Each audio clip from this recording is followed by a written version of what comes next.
আমি এখন নরসিংদী বটেশ্বর গ্রামে লটকন বাগান দেখতে আসলাম। নরসিংদী প্রত্যেকটা মানুষের বাড়িঘরের আঙ্গিনা, উঠানের পাশে, বাড়ির সাইডে, প্রত্যেকটা বাড়ির আশেপাশেই ঠিক এরকম লটকন গাছ। আলহামদুলিল্লাহ, আল্লাহ তাআলার অশেষ এক নিয়ামত। আমাদের জন্য এই ফল ফসল দিয়েছেন আহার করার জন্য। শুকরিয়া, যিনি আমাদের জন্য এত সুন্দর গাছের ফল ফলাদি দিয়ে থাকেন। ভ্রমণ মানুষকে ক্লান্ত করে না, মানুষকে বাঁচতে শেখায়। তাই মাঝে মাঝে আমি ভ্রমণ করি।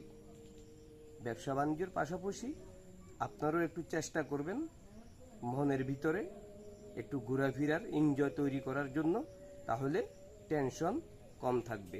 আসসালামু আলাইকুম ওয়া রাহমাতুল্লাহি ওয়া বারাকাতুহু।